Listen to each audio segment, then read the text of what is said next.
Ticket book ചെയ്തിട്ടില്ലെങ്കിൽ എത്രയും പെട്ടെന്ന് ബുക്ക് ചെയ്തോ പോയി കണ്ടോ. അവസാനം OTT റിലീസായതിനു ശേഷം അയ്യോ ഞാനിതൊന്ന് തിയേറ്ററിൽ മിസ്സാക്കിയതാണല്ലോ എന്നൊക്കെ പറഞ്ഞ് മോങ്ങിയിട്ട് കാര്യമൊന്നും ഉണ്ടാവില്ല.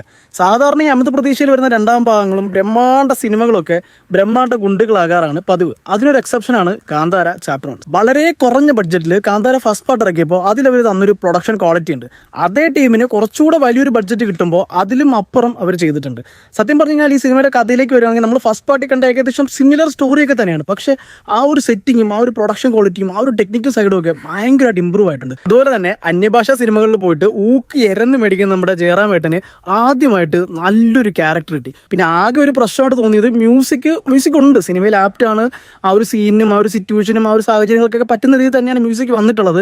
പക്ഷേ നമ്മൾ തിയേറ്ററിൽ നിന്ന് പുറത്തിറങ്ങുമ്പോൾ നമ്മുടെ മനസ്സിൽ തങ്ങി നിൽക്കുന്ന പ്രത്യേകിച്ച് മ്യൂസിക്കുകളൊന്നുമില്ല. പിന്നെ ഒരു പ്രശ്നമായിട്ട് തോന്നിയത് ഡ്യൂറേഷനാണ്. ഏകദേശം 3 മണിക്കൂറിനടുത്ത് ഡ്യൂറേഷൻ ഉണ്ട് എന്ന് കരുതി ബോർ തോന്നിയെന്നല്ല. പക്ഷേ ഫസ്റ്റ് ഹാഫിൽ പല സ്ഥലത്തും ചെറിയൊരു എഴച്ചിൽ അനുഭവപ്പെട്ടു. അത് ആ ഒരു സ്റ്റോറി ബിൽഡിങ്ങിന്റെ ആ ഒരു വേൾഡ് ബിൽഡിങ്ങിന്റെ ഭാഗമായിട്ട് വന്നതാണ്. പക്ഷെ കുറച്ചുകൂടെ ട്രിം ചെയ്തിരുന്നെങ്കിൽ പടം കുറച്ചുകൂടെ അടിപൊളിയായെന്ന് എനിക്ക് തോന്നി. തിയേറ്റർ വാച്ച് ഡിമാൻഡ് ചെയ്യുന്നൊരു പടമാണ്. നിങ്ങൾ OTT കണ്ടു കഴിഞ്ഞാൽ എത്രത്തോളം നിങ്ങൾക്ക് ഈ സീനുകളൊക്കെ കണക്ട് ആവുന്ന എത്രത്തോളം ഒരു ഇമ്പാക്ട് കിട്ടുമെന്ന് എനിക്കറിയില്ല.